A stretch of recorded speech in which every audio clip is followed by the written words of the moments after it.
बंदी छोड़ सतगुरु रामपाल जी परमेश्वर जी की जय हो। परम पिता परमात्मा सारी सृष्टि के रचनहार कुल मालिक असंख्य ब्रह्मांडों के स्वामी जगत गुरु तीनों लोकों में प्रवेश करके सबका धारण पोषण करने वाले राजाधिराज आत्माधार नाथों के नाथ देवों के देव महादेव सर्वेश्वर महेश्वर मृत्युंजय अजरो अमर आदि अनादि सनातनी प्रभु जगत पिता जगदीश्वर श्री श्री 1008 की उपाधि के वास्तविक अधिकारी अकाल मूरत शब्द स्वरूपी राम वासुदेव सर्वगतम ब्रह्म परम पूज्य प्रथम पूज्य परम संत परम पुरुष परम धनी परम दयालु सत्य कबीर हक्का कबीर अल्लाहु अकबर अल्लाहु कबीर बाखबर अल्लाह ताला जगत के तारणहार जगत के मुक्तिदाता जगत के जगन्नाथ हारे के सहारे हिंदुओं के राम मुसलमानों के अल्लाह सिखों के वाहिगुरु ईसाइयों के मसीह दया के सागर दयानिधि करुणा के सागर करुणानिधि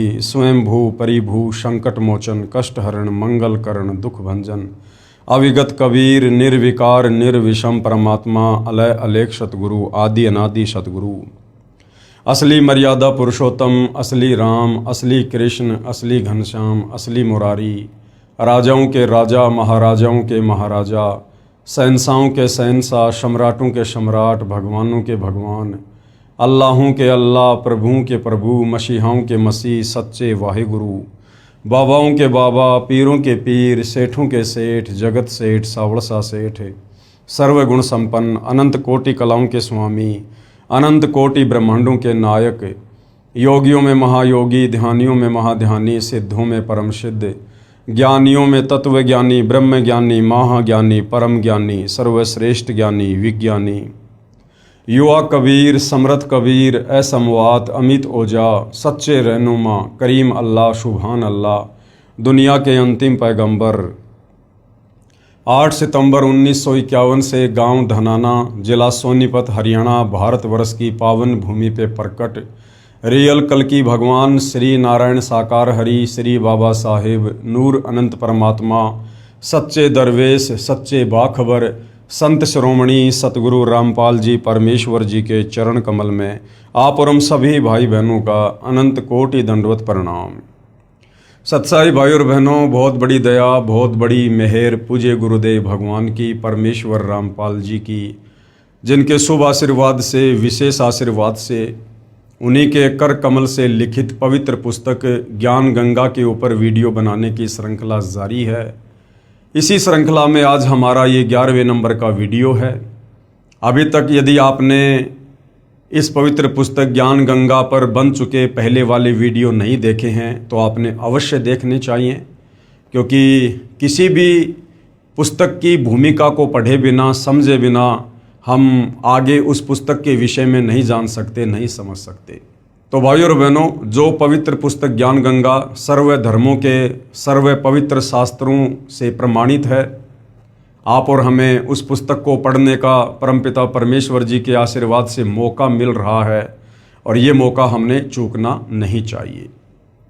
भाइयों और बहनों, सृष्टि रचना पर वीडियो कंप्लीट हो चुके हैं और सृष्टि रचना को समझे बिना हम किसी भी धर्म की किसी भी पुस्तक को नहीं समझ सकते। सृष्टि रचना अध्यात्म की भक्ति मार्ग की मास्टर की है।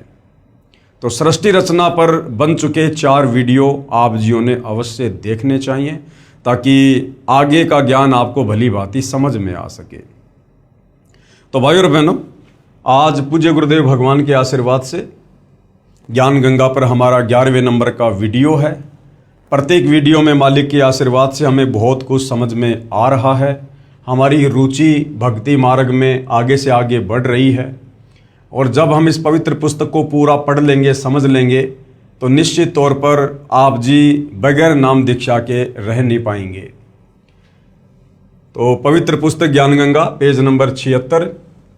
आज का जो टॉपिक है वो है कौन तथा कैसा है कुल का मालिक। सदियों से सतयुग से और वर्तमान समय तक, जब तक सतगुरु रामपाल जी ने अध्यात्म की शुरुआत नहीं की तब तक लाखों वर्षों से भक्ति मार्ग में परमात्मा चाहने वाली आत्माओं के सामने ये सवाल सबसे बड़ा रोड़ा बन के खड़ा रहा कि भक्ति तो हम करना चाहते हैं, परंतु हमें ये तो पता चले कि भगवान कौन है, परमात्मा कौन है, कैसा है, कहाँ रहता है, कैसे मिलता है, पहले हमें ये तो पता चले। तो भाइयों और बहनों, सदियों से हमें जिस परमपिता परमेश्वर जी की सारी सृष्टि के रचयिता की तलाश थी, अब वो तलाश बिल्कुल सतगुरु रामपाल जी ने समाप्त कर दी है। कौन तथा कैसा है कुल का मालिक? जिन जिन पुण्यात्माओं ने परमात्मा को प्राप्त किया, उन्होंने बताया कि कुल का मालिक एक ही है और वह मानव सदृश यानी इंसानों के जैसा दिखाई देता है, इंसानों के जैसा है। वह मानव सदृश तेजोमय शरीर युक्त है, जिसके एक रोम कूप यानी एक बाल में, एक बाल का प्रकाश करोड़ सूर्य तथा करोड़ चंद्रमाओं की रोशनी से भी अधिक है। ये परमपिता परमेश्वर कबीर साहिब जी की जब वे सतलोक के सिंहासन पर सत्य पुरुष कबीर देव के नाम से विराजमान होते हैं, तो उस समय उनके शरीर का तेज कितना होता है, नूर कितना होता है, उसका यहाँ पर वर्णन किया जा रहा है। सतलोक में कबीर परमेश्वर जी के एक बाल में इतनी चमक है, करोड़ों सूर्य करोड़ों चंद्रमा मिला दीजिए, उनकी रोशनी से भी कहीं ज़्यादा रोशनी उनके एक रोमकूप में है, एक बाल में है। और पूरे शरीर पर 3.5 करोड़ रोमकूप होते हैं। उसी ने नाना रूप बनाए हैं। परमेश्वर का वास्तविक नाम अपनी अपनी भाषाओं में कबीर देव यानी वेदों में कबीर परमेश्वर जी को कबीर वेद कहा गया है, वेदों की भाषा में कबीर देव। तथा हक्का कबीर ये गुरु ग्रंथ साहिब में पेज नंबर 721 पर क्षेत्रीय भाषा में, गुरु ग्रंथ साहिब में कबीर परमेश्वर जी को हक्का कबीर की संज्ञा दी गई है, यानी सत्य कबीर, अविनाशी कबीर। तथा धर्मदास जी की वाणी में कबीर परमेश्वर जी को सत्य कबीर कहा गया है, सत्य कबीर श्री धर्मदास जी की वाणी में क्षेत्रीय भाषा में। तथा आदरणीय गरीबदास जी की वाणी में कबीर परमात्मा जी को बंदी छोड़ कहा गया है। तथा बंदी छोड़ कबीर संत गरीबदास जी के सदग्रंथ में क्षेत्रीय भाषा में। और मुसलमान भाइयों की कुरान शरीफ में कबीर परमेश्वर जी को कबीरा, कबीरन, खबीरा, खबीरन इन नामों से उपमा दी गई है। तथा कबीरा, कबीरन, खबीरा, खबीरन श्री कुरान शरीफ सूरत फुरकानी नंबर 25 आयत नंबर 19, 21, 52, 58, 59 में क्षेत्रीय अरबी भाषा में उनको कबीरा, कबीरन, खबीरा, खबीरन नामों से उपमा दी गई है। इसी पूर्ण परमात्मा के उपमात्मक नाम अनामी पुरुष, यानी जब ये कबीर परमात्मा अनामी लोक में विराजमान होते हैं तो इनको अनामी पुरुष की संज्ञा दी जाती है। और जब यही कबीर परमात्मा अगम लोक में विराजमान होते हैं तो इनको अगम पुरुष की संज्ञा दी जाती है। और जब ये कबीर परमात्मा अलख लोक में विराजमान होते हैं तो इनको अलग पुरुष की संज्ञा दी जाती है। और जब यही कबीर परमात्मा सतलोक में विराजमान होते हैं तो इनको सत्य पुरुष की उपमा दी जाती है। इसके अलावा अकाल मूर्ति, यानी जिसको कभी काल ना ग्रास करे, जो कभी भी विनाश में नहीं आता, अकाल मूर्ति। शब्द स्वरूपी राम, शब्द स्वरूपी राम का मतलब है जिनका शब्द रूप है। पूर्ण ब्रह्म, यानी सबसे बड़ा भगवान। परम अक्षर ब्रह्म, यानी ब्रह्म से बड़ा, परब्रह्म से बड़ा कौन? परम अक्षर ब्रह्म आदि। जैसे देश के प्रधानमंत्री का वास्तविक शरीर का नाम कुछ और होता है तथा उपमात्मक नाम प्रधानमंत्री जी, प्राइम मिनिस्टर जी अलग होता है। इसी प्रकार सारी सृष्टि के मालिक का, कुल के मालिक का वास्तविक नाम है कबीर देव। बाकी उनकी उपमात्मक पदवियों के अलग अलग नाम हैं जो आप जियों को दिखाए गए हैं। जैसे भारत देश का प्रधानमंत्री जी अपने पास गृह विभाग रख लेता है, जब वह उस विभाग के दस्तावेजों पर हस्ताक्षर करता है तो वहां गृह मंत्री की भूमिका करता है। तथा अपना पद भी गृह मंत्री लिखता है, हस्ताक्षर वही होते हैं। इसी प्रकार ईश्वरीय सत्ता को समझना है।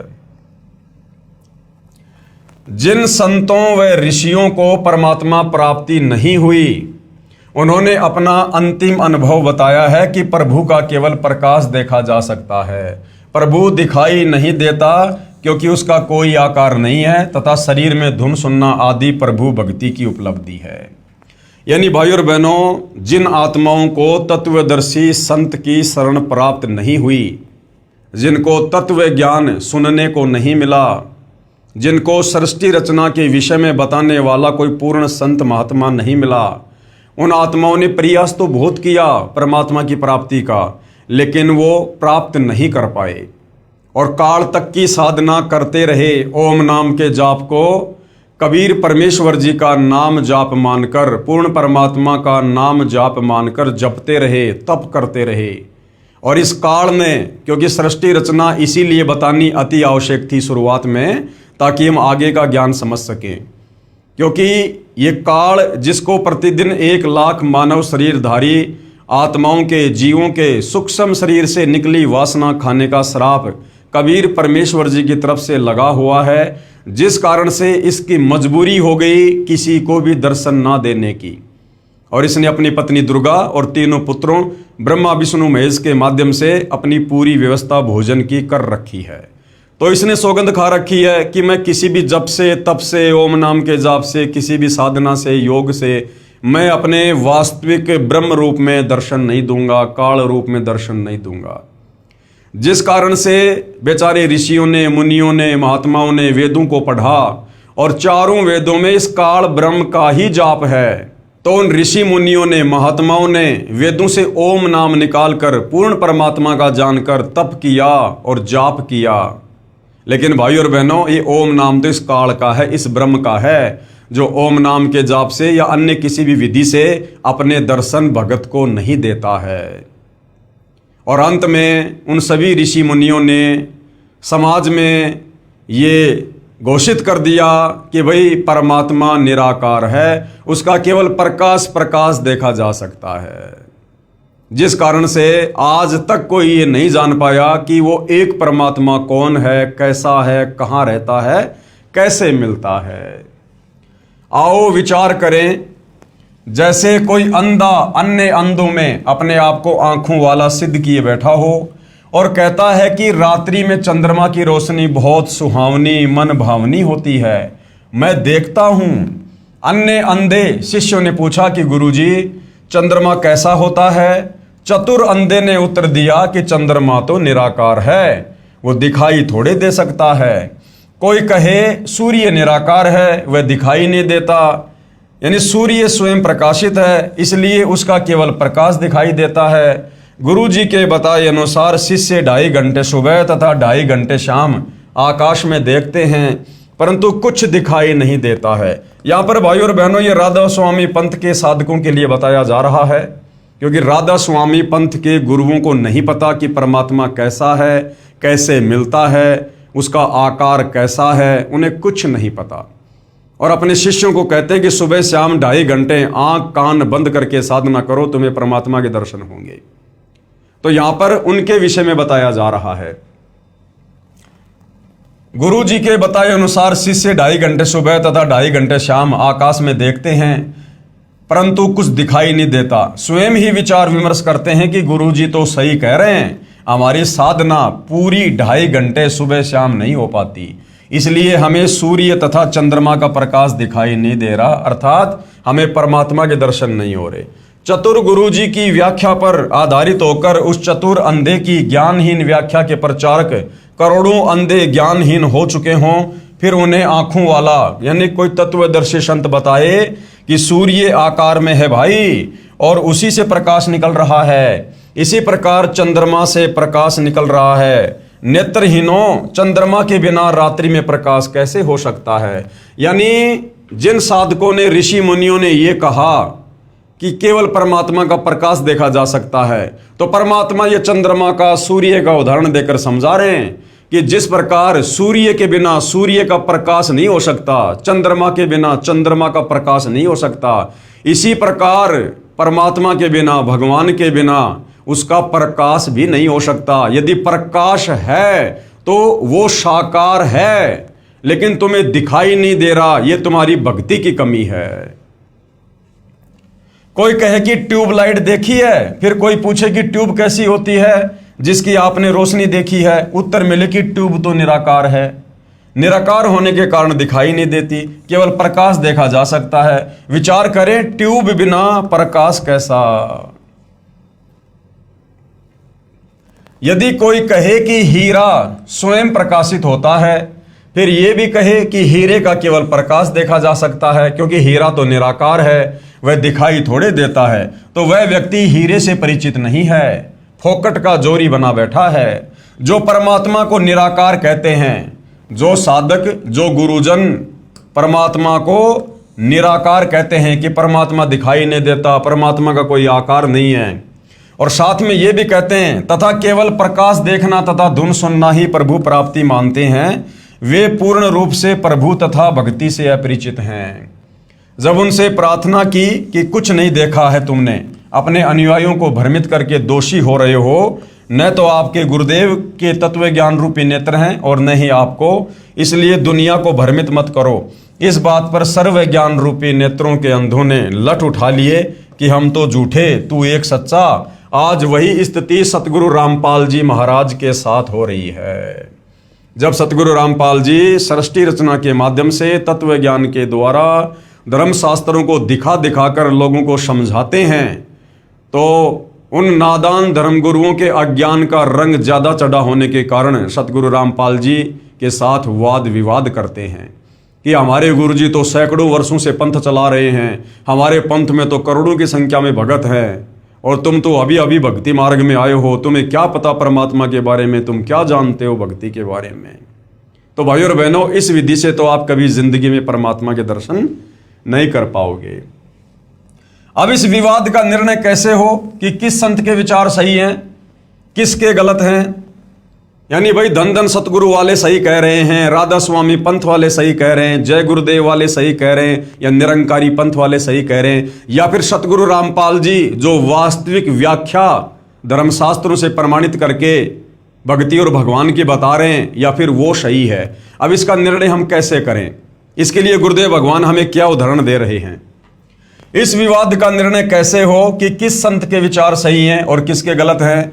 मान लीजिए जैसे किसी अपराध के विषय में 5 वकील अपना अपना विचार व्यक्त कर रहे हैं, कोर्ट में खड़े होकर जज के सामने 5 वकील किसी विवाद पर अपना अपना मत रख रहे हैं। एक वकील कहेगी इस अपराध पर संविधान की धारा 301 लगेगी, दूसरा कहे 302 लगेगी, तीसरा कहे 304 लगेगी, चौथा कहे 306 तथा 5वां वकील 307 को सही बताए। तो भाई अपराध अगर एक है तो धारा भी एक ही लगेगी, यानी उनमें से 4 वकील गलत हैं।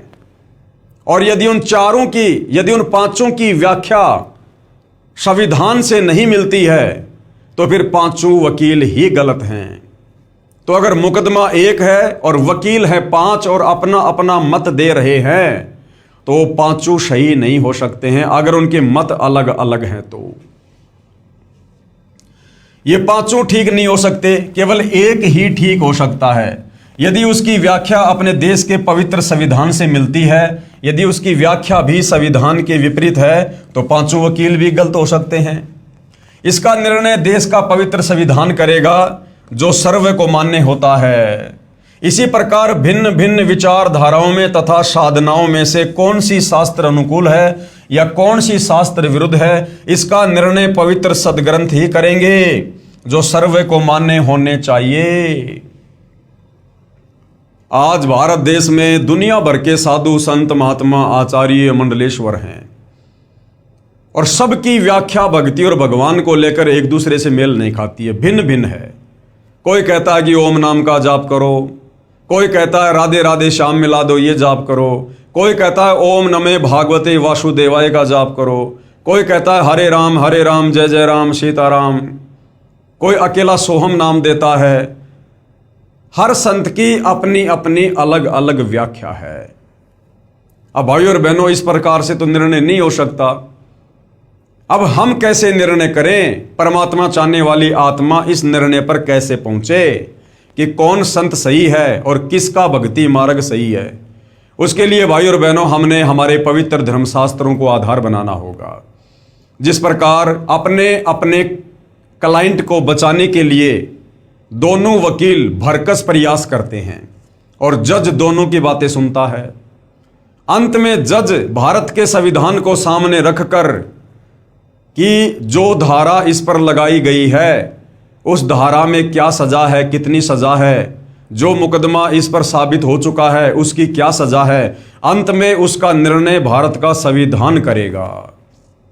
इसी प्रकार भाई और बहनों, कौन संत सही है, किसकी भक्ति सही है, किसके मंत्र सही हैं, किसका भक्ति मार्ग सही है, इसका निर्णय हमारे पवित्र धर्मशास्त्र करेंगे, धर्म ग्रंथ करेंगे।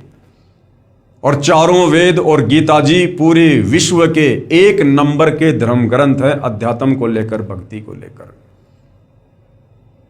तो समझदार व्यक्ति धर्म ग्रंथों से निर्णय करेगा, मिलान करेगा कि जो जो गुरुजन भक्ति और भगवान की व्याख्या कर रहे हैं उनमें से किसकी व्याख्या हमारे सदग्रंथों से मेल खाती है। यही प्रमाण पवित्र श्रीमद् भगवत गीता अध्याय 16 श्लोक नंबर 23 और 24 में है। जिन आंखों वालों यानी पूर्ण संतों ने सूर्य यानी पूर्ण परमात्मा को देखा उनमें से कुछ के नाम हैं। यानी जिन जिन महापुरुषों ने, जिन जिन अच्छी आत्माओं ने कुल के मालिक कबीर परमेश्वर जी के दर्शन किए, परमात्मा जी सतलोक से चलकर साक्षात धरती पर प्रकट होकर उनको मिले, उनको सतलोक लेकर गए, उनको सर्व सृष्टि रचना से परिचित करवाया। उन महापुरुषों में कुछ एक महापुरुष हैं जिनके नाम यहाँ पर दिए गए हैं। आदरणीय धर्मदास जी, आदरणीय दादू जी, आदरणीय मलुकदास जी, आदरणीय गरीबदास जी, आदरणीय नानक जी, आदरणीय घीसादास जी। और ये सबसे पहले आदरणीय धर्मदास जी, इनके क्या विचार हैं कि परमात्मा कौन है, कैसा है। आदरणीय धर्मदास जी, आदरणीय धर्मदास जी बांधवगढ़ मध्य प्रदेश वाले, जिनको पूर्ण परमात्मा जिंदा महात्मा के रूप में मथुरा में मिले, सतलोक दिखाया, वहां सतलोक में दो रूप दिखाकर जिंदा वाले रूप में पूर्ण परमात्मा वाले सिंहासन पर विराजमान हो गए। तथा आदरणीय धर्मदास जी को कहा कि मैं ही काशी बनारस में नीरू नीमा के घर गया हुआ हूं, वहां धाणक यानी जुलाहे का कार्य करता हूं। आदरणीय श्री रामानंद जी मेरे गुरु जी हैं, यानी 650 साल पहले कबीर परमेश्वर जी जो सन 1398 में बनारस के काशी में लहरतारा तालाब पर कमल के विकसित फूल पर शिशु रूप में प्रकट हुए।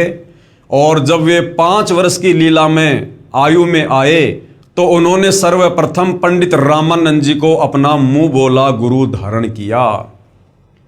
श्री रामानंद जी मेरे गुरु जी हैं, ये कहकर श्री धर्मदास जी की आत्मा को वापस शरीर में भेज दिया। श्री धर्मदास जी का शरीर 2 दिन बेहोश रहा, तीसरे दिन होश आया तो काशी में खोज करने पर पाया कि यही काशी में आया धाणक ही पूर्ण परमात्मा सत्य पुरुष है। कि भाई जो काशी में धाणक जुलाहे का कार्य कर रहे हैं, कबीर जी जो लीला कर रहे हैं, यही वास्तव में कुल का मालिक है, सारी सृष्टि को रचने वाला है, जो यहाँ पर लीला कर रहा है। आदरणीय धर्मदास साहिब जी ने पवित्र कबीर सागर, कबीर साखी, कबीर बीजक नामक सदग्रंथों की आंखों देखे तथा पूर्ण परमात्मा के पवित्र मुख कमल से निकले अमृत वचन रूपी विवरण से रचना की अमृतवाणी में प्रमाण। आज मोहे दर्शन दियो जी कबीर, आज मोहे दर्शन दियो जी कबीर।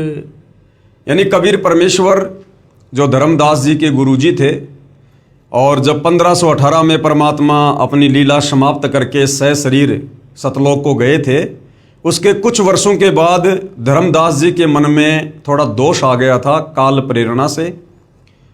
तो उस समय धर्मदास जी ने अपने पूज्य गुरुदेव कबीर जी को याद करके उनकी पुकार की, रोने लगे।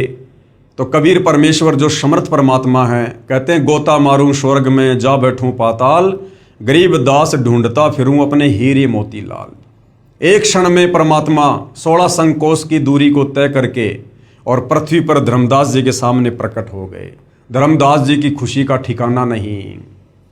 आज मोहे दर्शन दियो जी कबीर, आज मोहे दर्शन दियो जी कबीर, सतलोक से चल कर आए, सतलोक से चल कर आए, काटन यम की जंजीर, आज मोह दर्शन दियो जी कबीर, आज मोहे दर्शन दियो जी कबीर।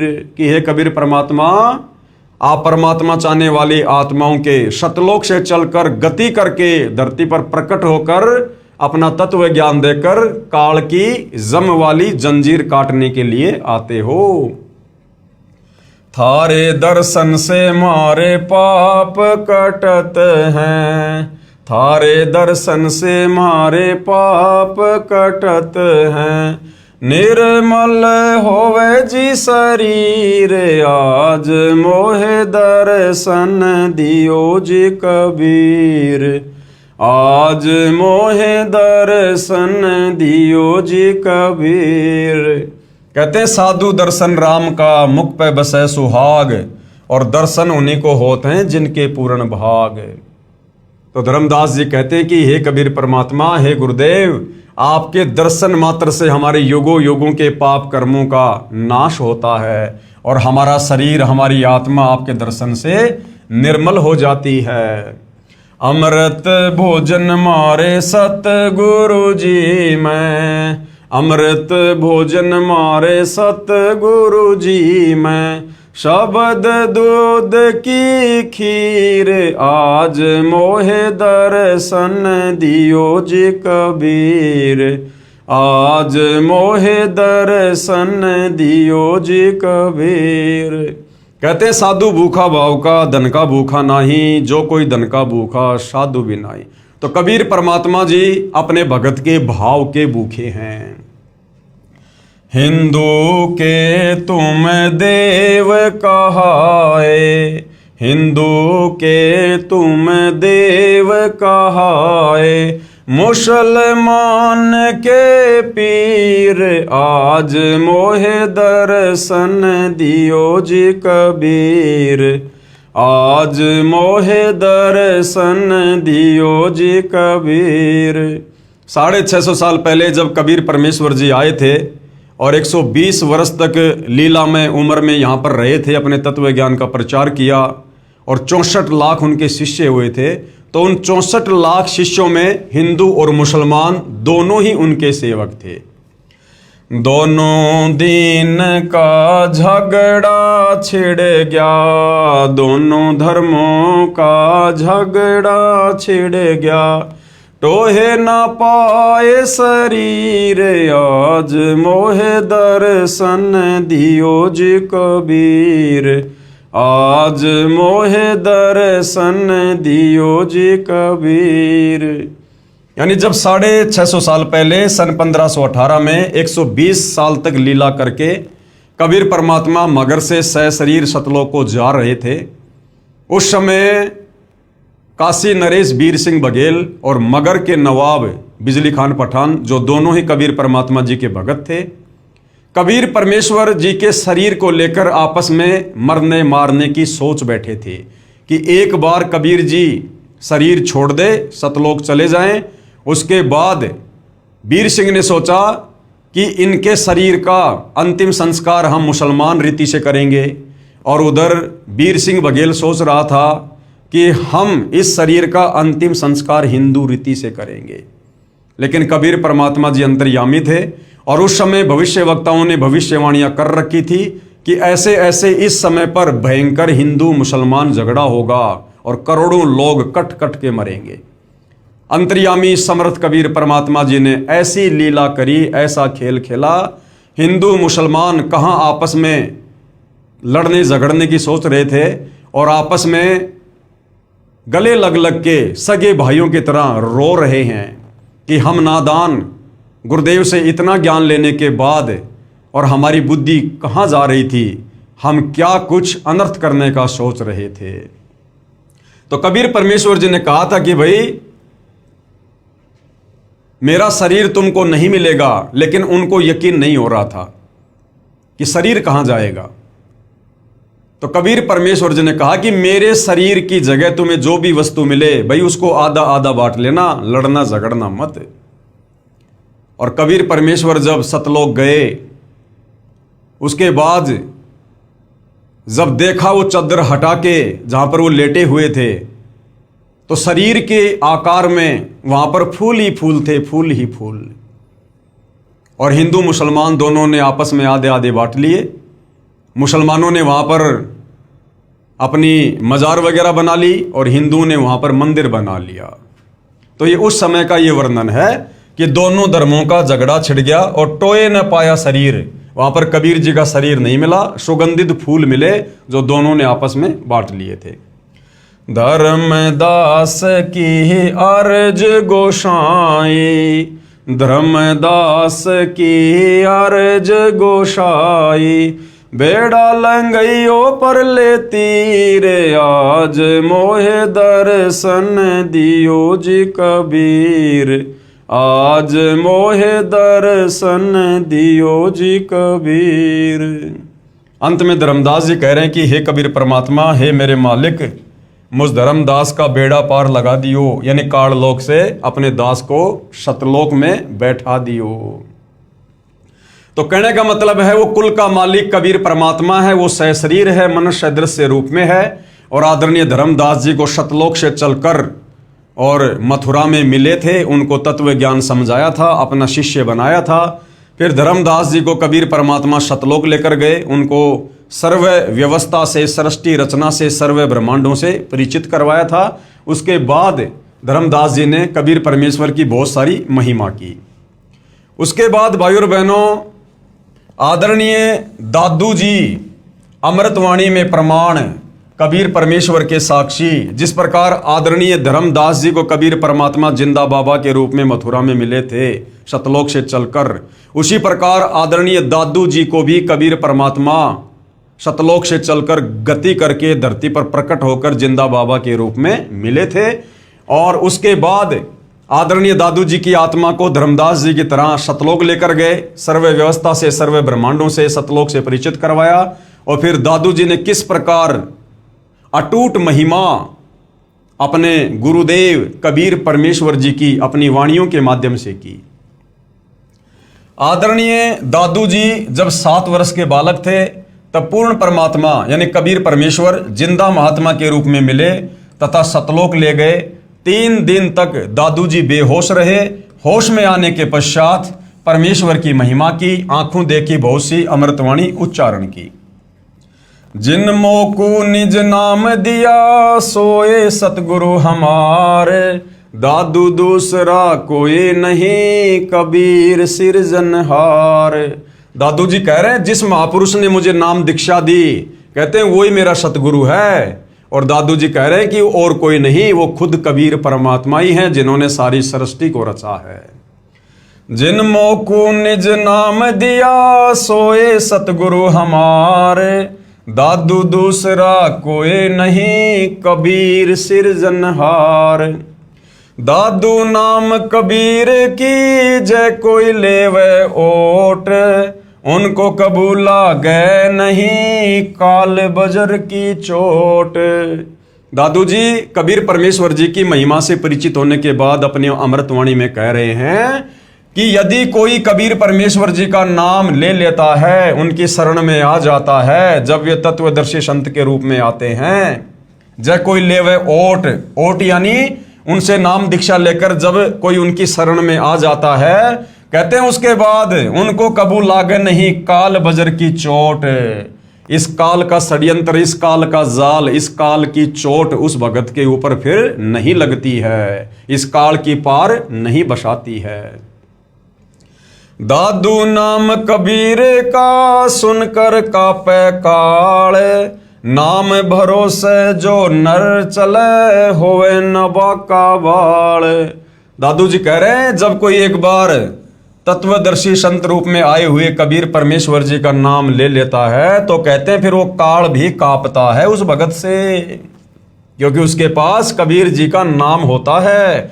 जैसे वर्तमान में सतगुरु रामपाल जी की शरण में आने के बाद यदि कोई मर्यादा में रहकर भक्ति करता है तो काल उस भगत के निकट नहीं आ सकता। नाम भरोसे जो नर चले, जो भगत मर्यादा में रहकर नाम का सुमरण करता है, कहते हैं फिर उसका होए न बाका बाल, काल उसका फिर कुछ नहीं बिगाड़ सकता।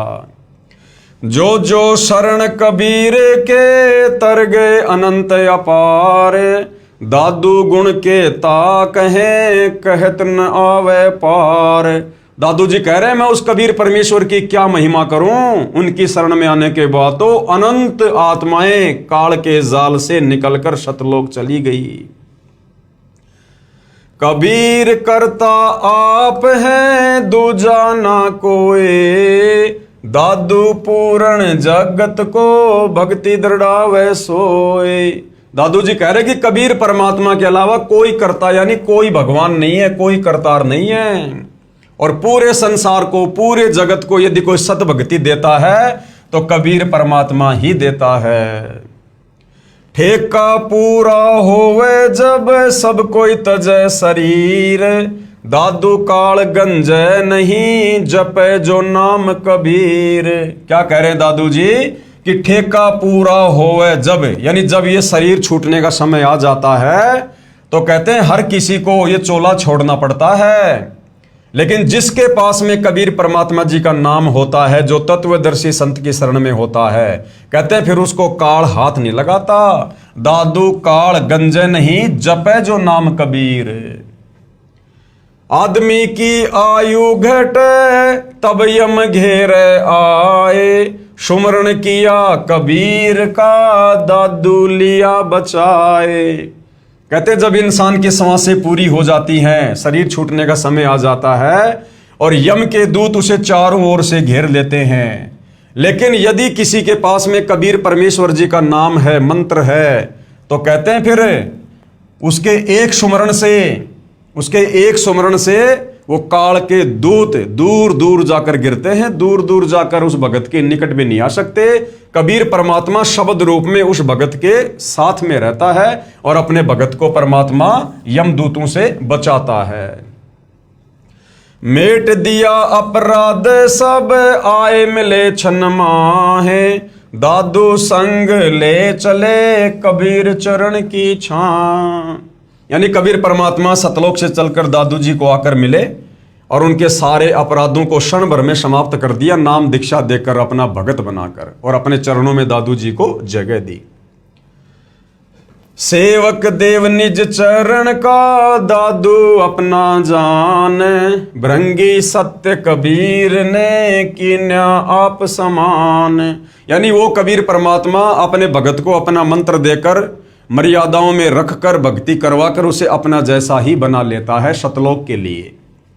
दादू अंतर्गत सदा छिन छिन सुमरण ध्यान, वारु नाम कबीर पर पल पल मेरा प्राण।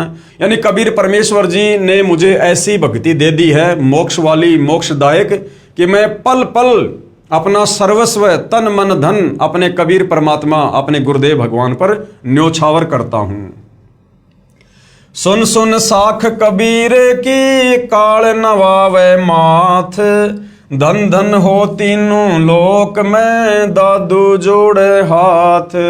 सुन सुन साख कबीर की काल नवावे माथ। कबीर परमेश्वर की महिमा सुनकर और कहते हैं ये काल भी अपना शीश झुका देता है। धन धन हो तीनों लोक में दादू जोड़े हाथ। हे कबीर परमात्मा, तीनों लोक में आपकी जय जयकार हो, आप धन हो। दादू इस प्रकार से हाथ जोड़कर अपने गुरुदेव कबीर परमात्मा जी की महिमा कर रहे हैं।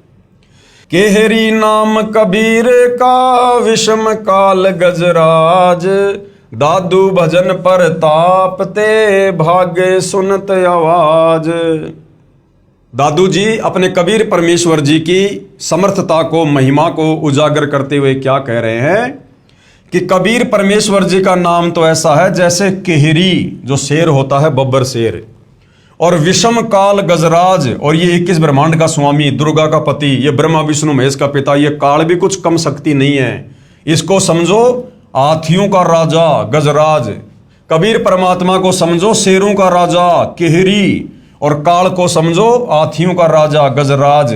लेकिन जब कबीर परमेश्वर जी के नाम की बात आती है, कबीर परमेश्वर जी की समर्थता और महिमा की बात आती है, तो कहते हैं उनके भजन के प्रताप से, उनकी भक्ति के आगे कहते हैं ये काल भी ये दौड़ पड़ता है, भाग पड़ता है, ये टिक नहीं पाता है ये कबीर परमेश्वर जी के नाम के सामने। जिस प्रकार केहरी शेर के सामने हाथी लीद करके भाग लेता है, उस प्रकार कबीर परमेश्वर जी की महिमा के आगे, उनके नाम सुमरण के आगे ये काल दौड़ लेता है, भाग लेता है, टिक नहीं सकता है। पल एक नाम कबीर का दादू मन चितलाए, हस्ती के असवार को स्वान काल नहीं खाए। आगे और क्या महिमा की है दादू जी ने कबीर परमेश्वर जी की, कुल के मालिक की, कि पल एक नाम कबीर का, यदि मर्यादा में रहकर एक पल भी कबीर परमेश्वर जी का नाम जाप कर लिया जाए, तो कहते हैं जैसे हस्ती के असवार को, हाथी पर बैठे व्यक्ति को जिस प्रकार से काल कोई हानि नहीं कर सकता, उसी प्रकार कबीर परमेश्वर जी के उपासक साधक को ये काल किसी प्रकार से कोई चोट नहीं पहुंचा सकता है। जिस प्रकार हाथी पर बैठे व्यक्ति को कुत्ता किसी भी प्रकार से नुकसान नहीं पहुंचा सकता है, उसी प्रकार कबीर परमेश्वर के भगत को जब वे तत्वदर्शी संत के रूप में धरती पर आते हैं, जैसे वर्तमान में सतगुरु रामपाल जी के नाम से आए हुए हैं, कहते हैं उनके उपासक को, सच्चे उपासक को, मर्यादित भगत को ये काल किसी भी प्रकार से चोट या हानि नहीं पहुंचा सकता। सुमरत नाम कबीर का कटे काल की पीर, दादू दिन दिन ऊंचे परमानंद सुख सीर। सुमरत नाम कबीर का कटे काल की पीर, यानी इस काल का बंधन कट जाता है, लक 84 योनि से भगत छूट जाता है, जन्म मरण की पीड़ा से दूर हो जाता है। जो कबीर परमेश्वर जी का नाम जब वे तत्वदर्शी संत के रूप में आते हैं, उनसे लेकर जो मर्यादा में रहकर सुमरण करता है, और कहते हैं दिन दिन हर दिन वो भक्ति मार्ग में आगे ही बढ़ता चला जाता है। दादू नाम कबीर की जो कोई लेवे ओट, तिनको कबूला गए नहीं काल बजर की चोट।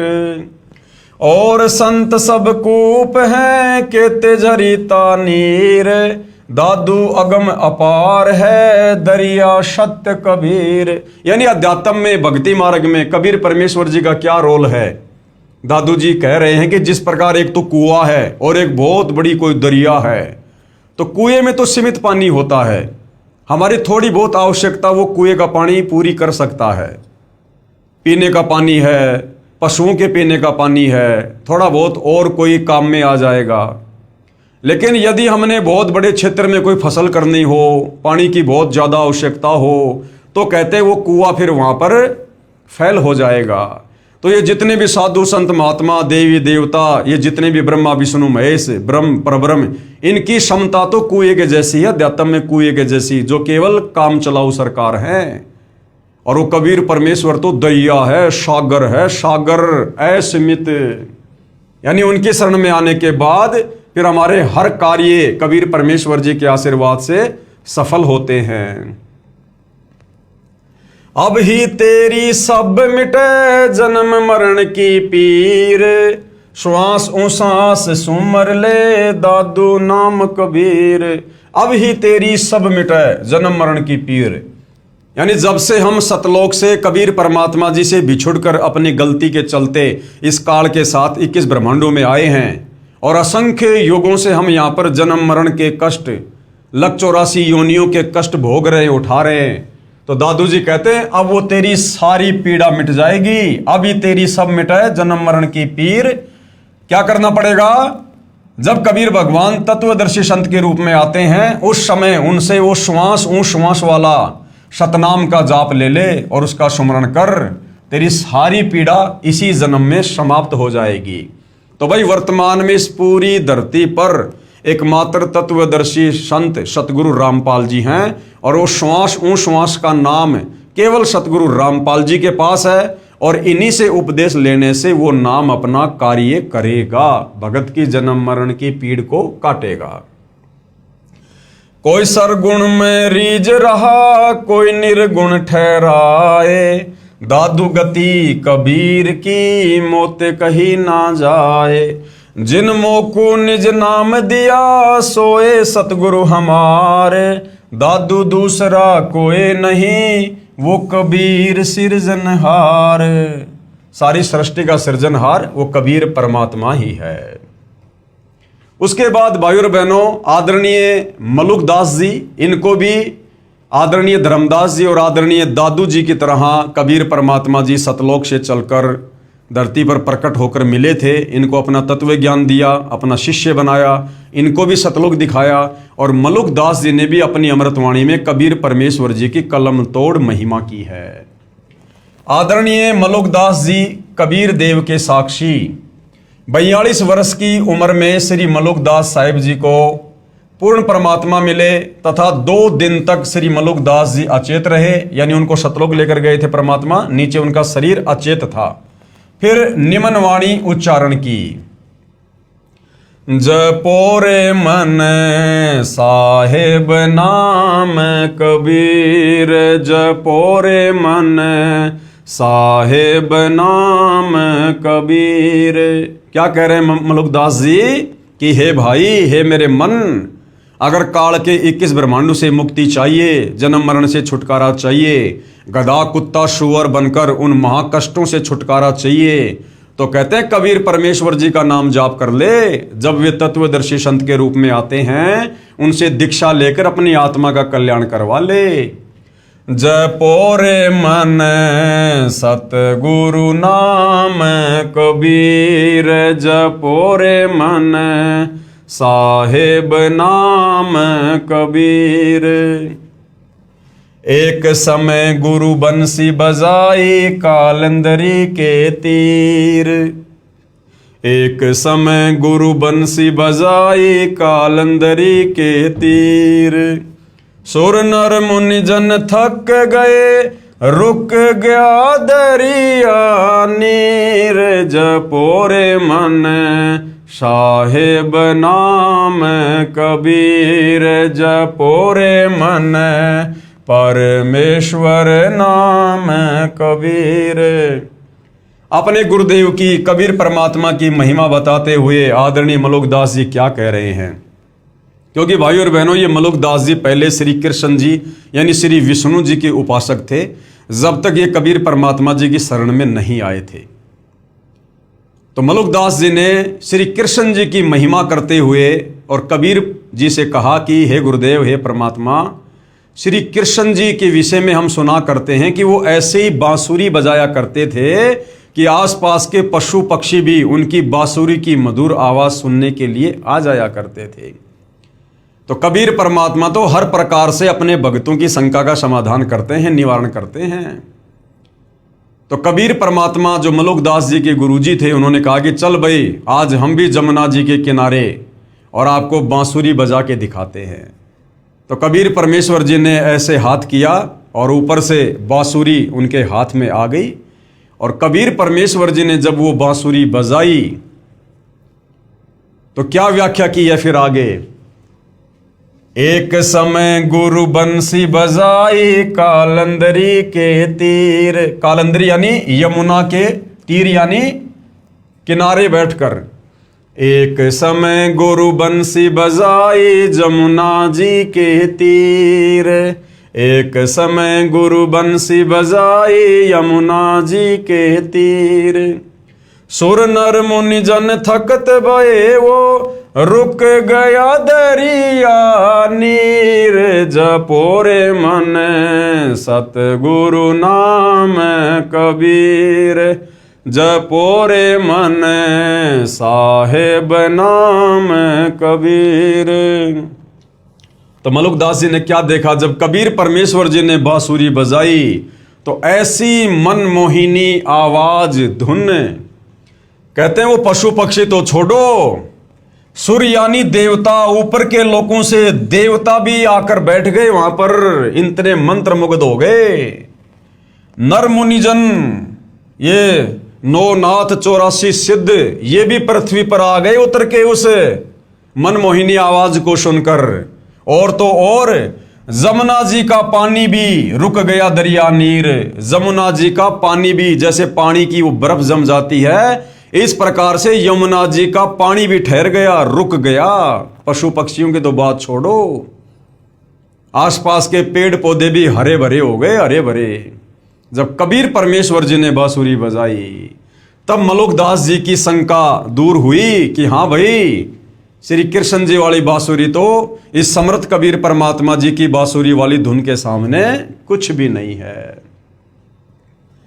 काशी तज गुरु मगहर आए दोनों दीन के पीर।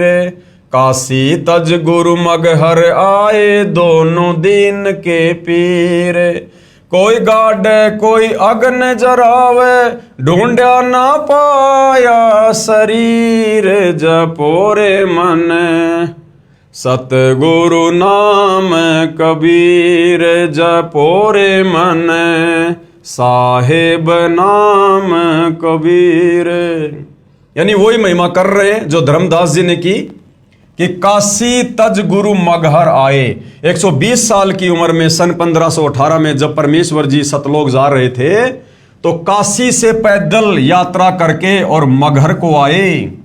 दोनों दीन के पीर, हिंदू मुसलमान दोनों के भगवान, दोनों के पीर। और कोई गाड़े कोई अग्नि जरावे, यानी मगहर का नवाब वीर सिंह बघेल वो सोच रहा था कि कबीर जी जब शरीर छोड़ देंगे तो फिर इनके शरीर का अंतिम संस्कार हम मुस्लिम रीति रिवाज से करेंगे, हम इनको नीचे दबाएंगे। और कोई अग्नि जरावे, और वीर सिंह बघेल जो काशी का नवाब था वो सोच रहा था कि कबीर जी के शरीर छोड़ने के बाद हम इनके शरीर का अंतिम संस्कार हिंदू रीति रिवाज से करेंगे। तो कहते हैं परमात्मा ने ऐसा खेल खेला, ढूंढा ना पाया शरीर, उनका शरीर ही नहीं मिला। शरीर के आकार में सुगंधित फूल मिले जो दोनों ने आपस में बांट लिया। चार दाग से सतगुरु न्यारा अजरो अमर शरीर। चार दाग से सतगुरु न्यारा अजरो अमर शरीर।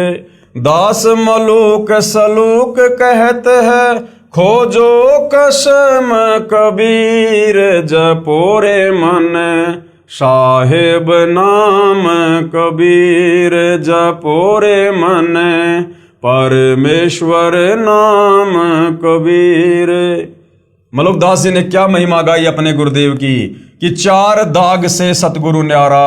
वो कबीर परमात्मा चार दाग में नहीं आता। जिस प्रकार से संसार के प्राणी 4 प्रकार से दाग को प्राप्त होते हैं हम अंतिम संस्कार के बाद।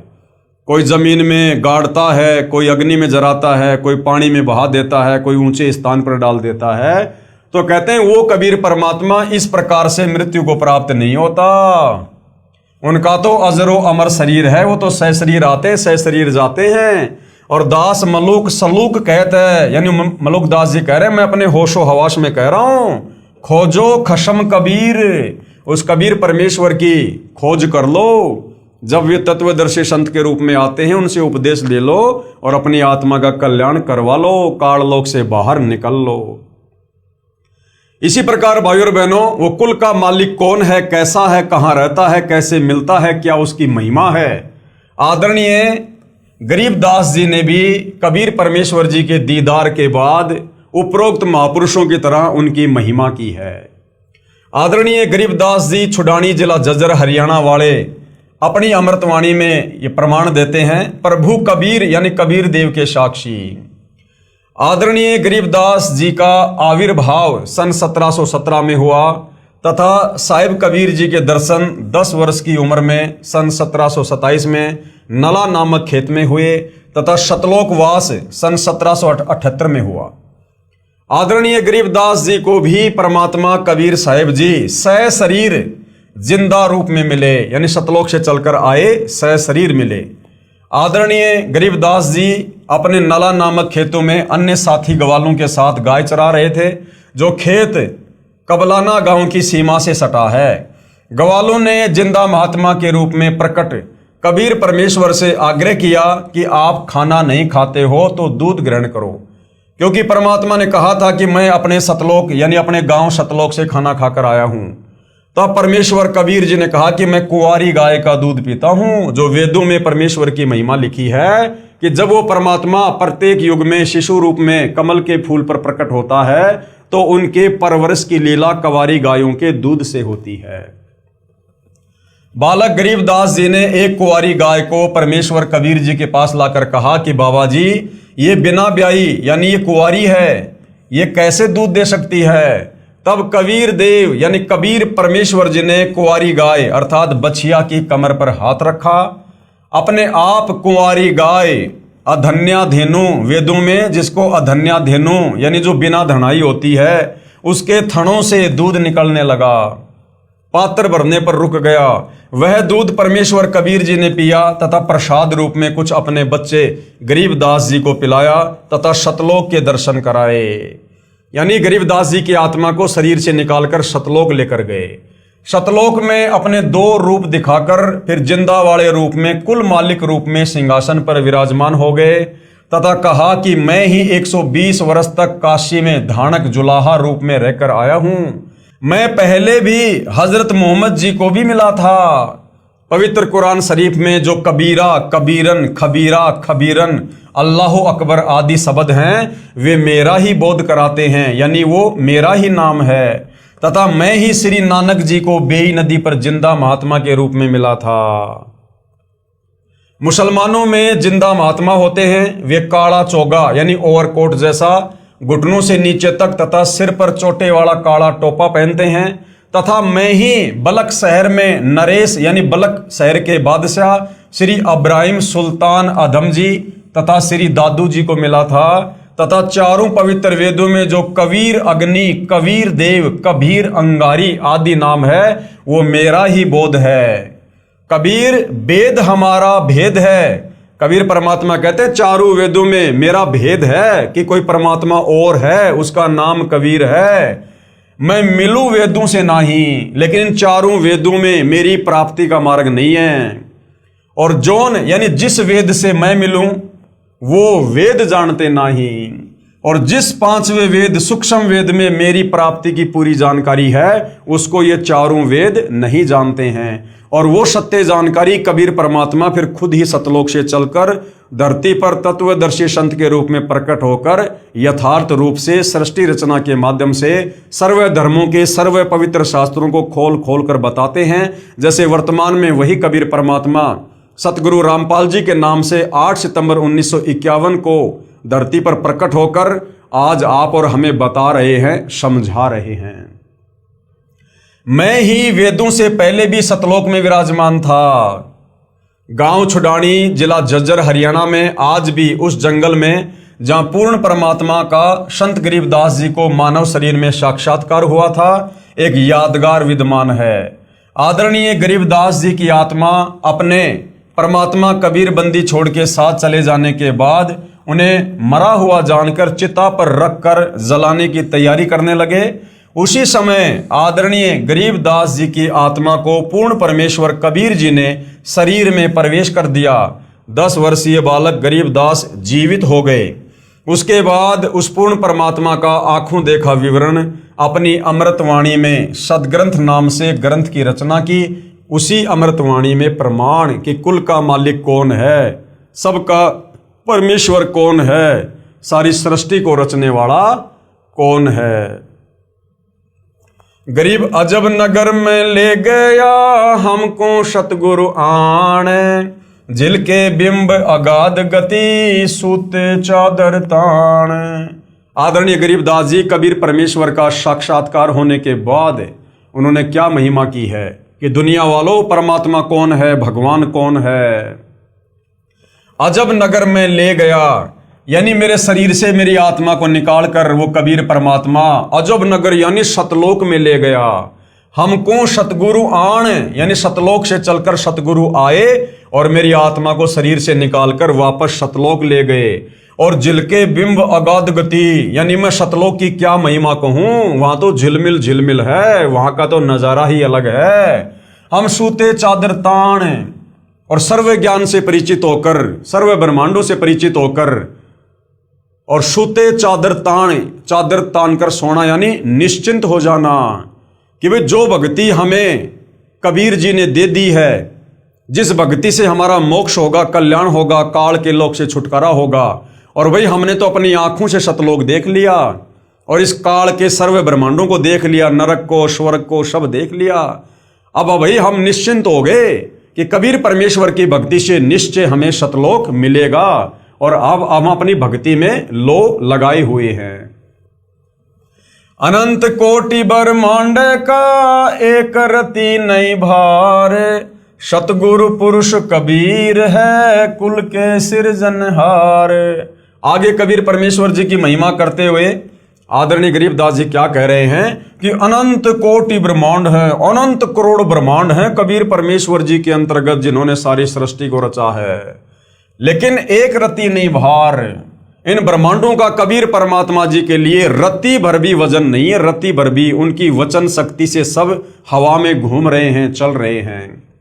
सतगुरु पुरुष कबीर है, जो मुझे सतगुरु रूप में आकर मिले वही पुरुष यानी वही भगवान है, उसका नाम कबीर है। कुल के सर्जनहार, कुल यानी सारी सृष्टि के सर्जनहार यही कबीर परमात्मा है।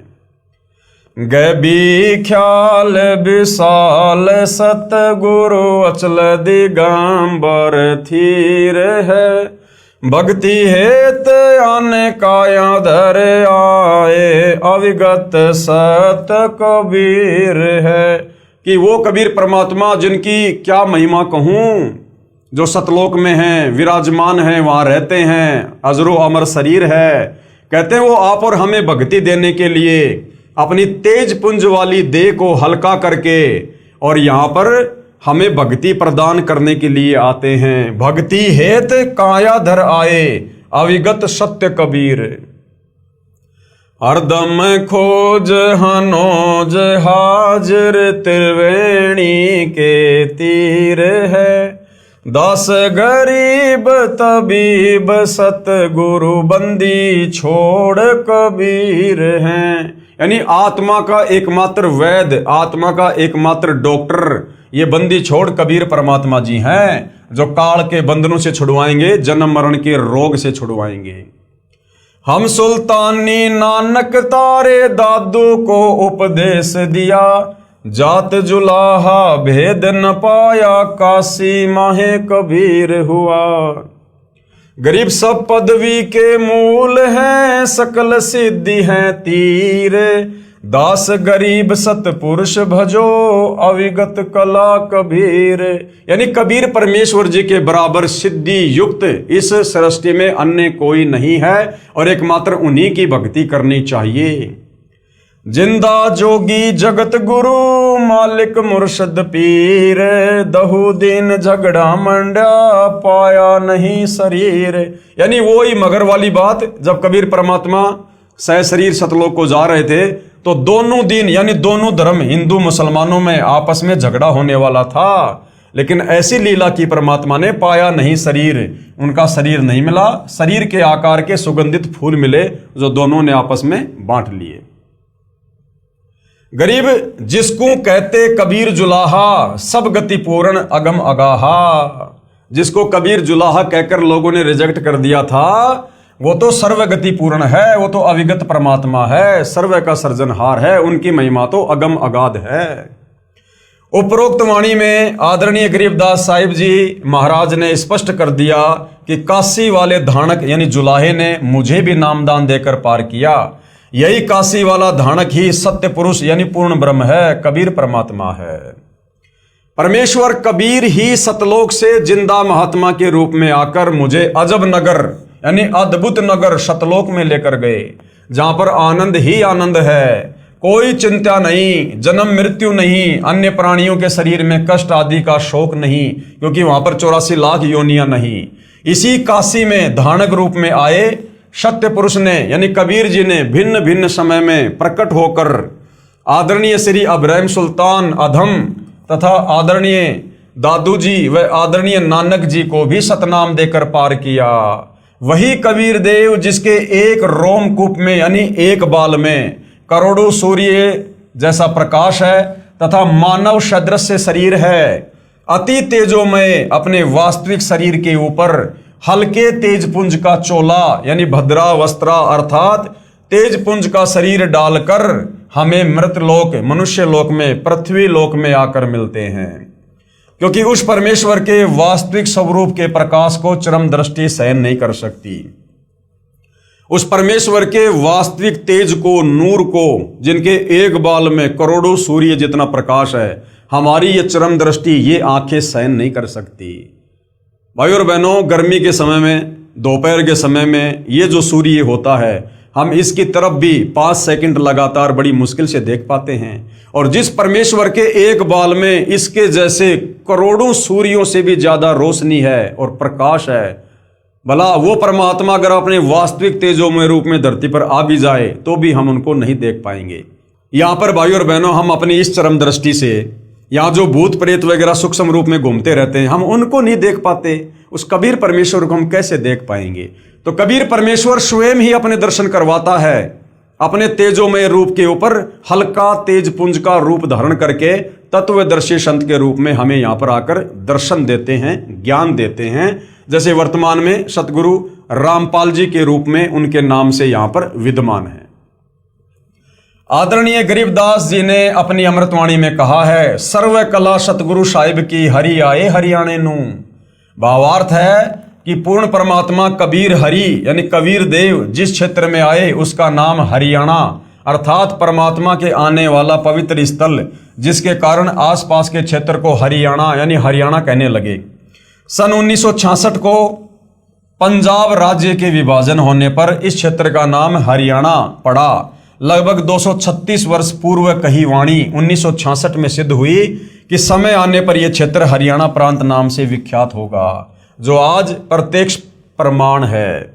यानी गरीबदास जी ने आज से 236 साल पहले अपनी अमृतवाणी में कहा था कि उत्तर दक्षिण पूर्व पश्चिम क्यों फिरदा दाने दाने नू और सर्व कला सतगुरु साहिब की हरि आए हरियाणे नू, कि मुझे कबीर परमात्मा हरियाणा में आके मिले, गांव छुडानी में आके मिले। उस समय तक तो हरियाणा प्रांत नाम भी नहीं था, लेकिन अमृतवाणी भाई और बहनों महापुरुष की थी, इसलिए समय आने पर सिद्ध होनी थी। सन 1966 में पंजाब से अलग होकर हरियाणा प्रांत अलग बना और वो वाणी 236 साल बाद फिर सत्य साबित हुई, जो आज प्रत्यक्ष प्रमाण है। इसलिए गुरु ग्रंथ साहिब पेज नंबर 721 पर अपनी अमृतवाणी महिला 1 में श्री नानक जी ने कहा है कि हक्का कबीर करीम तू बे परवरदिगार, नानक बोगोयद जनु तूरा तेरे चाकरा पखाक। हक्का कबीर सिख धर्म के प्रवर्तक आदरणीय नानक जी ने भी अपनी अमृतवाणी में कबीर परमेश्वर के होने का प्रमाण दिया है कि वो हक्का कबीर, वो सत्य कबीर, वो अविनाशी कबीर ही दयालु है, बेऐब परवरदिगार, वो निर्विकार परमात्मा है। इसी का प्रमाण गुरु ग्रंथ साहिब के राग सीरी महिला 1 पेज नंबर 24 पर शब्द नंबर 29 में है। एक सुवान दुई सुवानी नाल बलके भोके सदा बियाल, कुड़ छुरा मूठा मुर्दहार धानक रूप रहा करतार। यानी वो कबीर परमात्मा काशी में धानक रूप में आए, जुलाही की भूमिका की। मैं पति की पंदी न करनी की कार, ऊ बिगड़े रूप रहे बिकराल, तेरा एक नाम तारे संसार में एहो आस एहो आधार। मुख निंदा आख्या दिन रात, पर घर जो ही नीच मनाती, काम क्रोध तन वशय चंडाल, धानक रूप रहा करतार, धानक रूप रहा करतार। फाई सुरत मलुकी वेश, ऊ ठगवाड़ा ठगी देश, खरा सियाणा बहुता भार, धानक रूप रहा करतार, धानक रूप रहा करतार। यानी वो सारी सृष्टि का करतार भगवान वो काशी में धानक रूप में आया। मैं कित्ता न जाता हराम खोर, ऊंकिया मुंह देसा दुष्ट चोर, नानक नीच कहे विचार, और धानक रूप का रहा करतार, धानक रूप रहा करतार। यानी कबीर परमात्मा ही कुल का मालिक है, सारी सृष्टि का सर्जनहार है, जो 650 साल पहले 120 साल जुलाही की भूमिका करके, धानक की भूमिका करके और सह शरीर सतलोक चले गए। ये तमाम महापुरुष जो आज विश्व विख्यात हैं, ये सब उस परमेश्वर के होने का, सह शरीर होने का, समर्थ होने का अपनी अमृत वाणियों में ये प्रमाण दे रहे हैं। तो आज आप और हमें भी किसी प्रकार का कोई संशय नहीं होना चाहिए कि सारी सृष्टि का सृजनहार, कुल का मालिक कबीर भगवान है। वो सतलोक में रहता है, मानव सदृश्य है, और उसी की भक्ति जब वे तत्वदर्शी संत के रूप में आते हैं तो उन्हीं की शरण प्राप्त करके हम काल के जाल से, जन्म मरण के चक्कर से, लक 84 योनियों की पीड़ा से, तपतशिला के कष्ट से बाहर निकलकर सतलोक जा सकते हैं। गुरु ग्रंथ साहिब राग असवारी महिला 1 के कुछ अंश। साहिब मेरा एक को है, यानी परमात्मा भाई केवल एक ही है, एक को है भाई एक को है। आपे रूप करे बहुबाती, वो खुद ही अपने बहुत सारे भिन्न भिन्न रूप बनाकर आत्माओं को ज्ञान समझाता है। नानक बपूड़ा एवं कहे, जो तिन किया सो सचू थिया, अमृत नाम सतगुरु दिया। पूरे गुरु ते गति मति पाई, बूढ़त जगू देखिया तऊ डरी भागे। सतगुरु राखे से बड़ भागे, नानक गुरु की चरणों लागे। मैं गुरु पूछिया अपना साचा बिचारी राम। Page number 439 Guru Granth Sahib. उपरोक्त अमृतवाणी में श्री नानक जी स्वयं स्वीकार कर रहे हैं कि साहिब यानी प्रभु यानी भगवान एक ही है, तथा उनका यानी श्री नानक जी का कोई मनुष्य रूप में वक्त गुरु भी था, जिसके विषय में कहा है कि पूरे गुरु से तत्व ज्ञान प्राप्त हुआ, तथा मेरे गुरु जी ने मुझे अमृत नाम यानी अमर मंत्र अर्थात पूर्ण मोक्ष करने वाला उपदेश नाम मंत्र दिया। वही मेरा गुरु नाना रूप धारण कर लेता है, अर्थात वही सत्य पुरुष है, वही जिंदा रूप बना लेता है, वही धानक रूप में भी काशी नगर में विराजमान होकर आम व्यक्ति अर्थात भगत की भूमिका कर रहा है। क्योंकि नानक जी कबीर जी के समकालीन थे, इसलिए नानक जी कह रहे हैं कि वो कबीर परमात्मा भिन्न भिन्न रूप धारण करके, और 650 साल पहले यानी नानक जी के समय में नानक जी कह रहे हैं कि वो वर्तमान में काशी में, बनारस में एक भगत की भूमिका भी कर रहा है। शास्त्र विरुद्ध पूजा करके सारे जगत को जन्म मृत्यु व कर्म फल की आग में जलते देखकर जीवन व्यर्थ होने के डर से भागकर मैंने गुरु जी के चरणों में शरण ली। नानक जी स्वीकार कर रहे हैं कि जब मुझे ये तत्व ज्ञान हुआ कबीर जी के माध्यम से, जो कबीर जी मुझे बेई नदी पर मिले और नानक जी की आत्मा को शरीर से निकालकर सचखंड लेकर गए, फिर 3 दिन के बाद वापस छोड़ा। उसके बाद नानक जी बनारस गए, काशी में गए, जहां पर कबीर जी जुलाहे का काम कर रहे थे, खड्डी बुन रहे थे, और उससे पहले नानक जी सतलोक में उसी परमात्मा को देख कर आ गए थे। तो नानक जी ने जाते ही अपने आप को उनके चरणों में समर्पित कर दिया और उपदेश प्राप्त किया। तो नानक जी कह रहे हैं कि मैंने भी इस काल के भयंकर जाल को देखकर और काशी में जाकर मैंने गुरु जी के चरणों में शरण ली। बलिहारी गुरु आपने दिवहाड़ी सदवार, जिन मानस ते देवता किया करत न लागी वार। आपने आप साजियो आपने रचियो नाऊ, दुई कुदरती साजिए करी आसनु, डिठो ताऊं चाऊं। दाता करता आप तू, तुसी देवई करही पछाऊ। तू जानोई समझे दे ले सही, जिंद कवाऊ करी आसनु, डिठो चाऊं। भावार्थ है कि पूर्ण परमात्मा जिंदा का रूप बनाकर बेई नदी पर आए, अर्थात जिंदा कहलाए, तथा स्वयं ही 2 दुनिया, ऊपर शतलोक आदि तथा नीचे ब्रह्म व प्रब्रह्म के लोक को रचकर ऊपर शतलोक में आकार में आसन पर बैठकर चाव के साथ अपने द्वारा रचित दुनिया को देख रहे हैं। तथा आप ही स्वयंभू अर्थात माता के गर्भ से जन्म नहीं लेते, स्वयं प्रकट होते हैं। कौन? कबीर परमात्मा। यही प्रमाण पवित्र यजुर्वेद अध्याय 40 मंत्र 8 में है कि कबीर मनीषी स्वयंभू परिभू व्यवधाता। भावार्थ है कि कबीर परमात्मा सर्वज्ञ है, सब कुछ जानता है। मनीषी का अर्थ सर्वज्ञ होता है तथा अपने आप प्रकट होता है, स्वयंभू है, परिभू है। वही परिभू यानी सनातन अर्थात सर्वप्रथम वाला प्रभु है। वह सर्व ब्रह्मांडों का व्यवधाता यानी भिन्न भिन्न अर्थात सर्व लोकों का रचनहार है। एहू जीव बहुते जन्म भरमिया, ता सतगुरु शब्द सुनाइया। क्या कह रहे हैं नानक जी? कि नानक जी कह रहे हैं कि मेरा ये जीव बहुत समय से जन्म तथा मृत्यु के चक्कर में भ्रम रहा, अब पूर्ण सतगुरु ने यानी कबीर जी ने वास्तविक नाम प्रदान किया, यानी सतनाम का जाप दिया। श्री नानक जी के पूर्व जन्म यानी नानक जी के पहले और कौन कौन से मनुष्य जन्म हो चुके थे। सतयुग में राजा अमरीश और त्रेता युग में राजा जनक हुए और फिर नानक जी हुए तथा अन्य योनियों के जन्मों की तो गिनती ही नहीं। लक 84 में कितनी बार गए वो तो गिनती नहीं, क्योंकि नानक जी भी वही आत्मा है जो शतलोक से इस काल के चक्कर में आप और हमारे साथ में यहां पर आई थी। प्रभु कबीर जी ने स्वामी रामानंद जी को तत्व ज्ञान समझाया। अब भाइयों और बहनों, कल के वीडियो का हमारा क्या टॉपिक रहेगा?